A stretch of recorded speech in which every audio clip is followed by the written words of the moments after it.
So this is the fifth video in the Lending 101 video series, and this is what we call our pre-closing call. And this document that you're seeing is a example of a closing disclosure document, which is in the lending industry, the most important document that the buyer is going to get in their home buying process. And so in the first video, we talked about our dreams and goals pre-purchase consultation call just to get to know them. Second call, we go over our mortgage planning session, which is a Zoom call where we go over a PowerPoint presentation so they get educated on the market.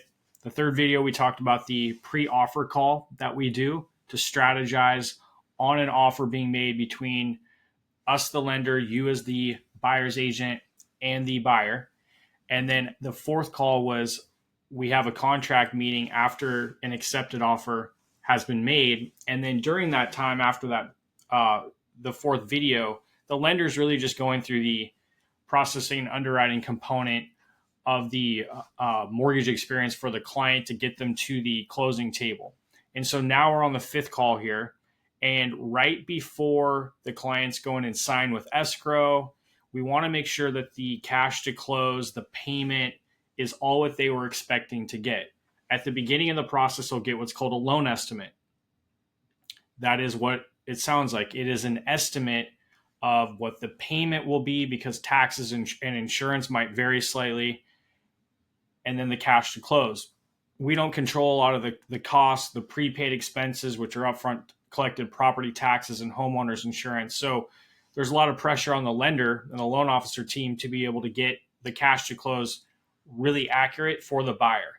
When most of the costs are third party and we don't really control many aspects of the overall final cash to close, but we try to overestimate it up front in the loan estimate so that at the end of the process, the buyer's bringing in less money than they were probably anticipating, which is a huge win.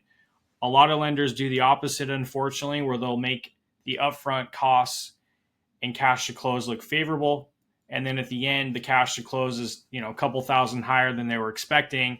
That's not a good way to finish what was hopefully a really good experience. And so this closing disclosure document that you're looking at is really important that we go over it with the buyer, whether it's on a quick phone call or Zoom, and we'll go through it, make sure everything looks good, answer any questions that they have. And so that is the main component of the pre-closing call, because when they go to sign with escrow, it should be stress-free and it should be no questions or concerns. They should know exactly what the terms are. There's no confusion on what they're signing. And it's a 15-minute quick signing, and they can move on and get ready for closing and record at the county courthouse on the actual close date. And so for newer real estate agents, maybe like yourself, signing and closing in Washington State, typically they occur on different days. So the signing appointment with escrow that the buyers go in and sign in person, or they can send a mobile notary to their house or their office, that occurs at least one business day prior to the close date of the actual transaction. It works differently in other states, but in Washington, that's how it works. Yes, we can do what's called table fund, which is same day signing and closing, but that creates a little bit more stress because it has to be an early morning signing and all that. We'd like to avoid that if we can. So our goal is to always make sure the client signs at least one business day before the actual close date on the purchase and sale agreement. And so before all this call that we get scheduled with the buyer, we'll go over this document that you're looking at. And you can see that this looks exactly the same as the loan estimate that the client gets up front. So we go through all of this, the line items one by one, and that's the main component of the call. We also like to talk about on the call, like the remaining steps between now and closing. A lot of times for first-time home buyers, maybe they don't know, okay, well, what happens next? We'll go over the sequential steps of they got to wire the money to escrow or send a cashier's check, trying to coordinate with escrow and the buyer to make sure that they have each other's contact info to sign and get this wrapped up. So any missing pieces or confusion or questions the buyer has, we go over it on this call as well. And then we also talk about how the experience has gone so far, and if they are happy with our service and how well of good of a job our team has done, we will then ask for a favor, technically two. One is who do you know that we can help that's thinking about wanting to get educated on real estate that you know of, whether it's a friend, a coworker, family member. It doesn't have to be somebody who's buying right away. It has to just, who comes to mind that you think could get educated on real estate, because we want to talk to anyone and everyone that's just interested in the real estate and mortgage process so that we can get them on a roadmap to buying, whether that's 6 months from now, 2 years from now. It doesn't matter to us. We want to just make sure we can get connected with them as soon as possible and start that relationship.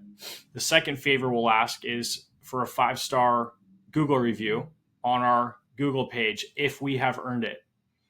If we haven't, then that's on us that we haven't earned that. But we bring that up because social proof matters.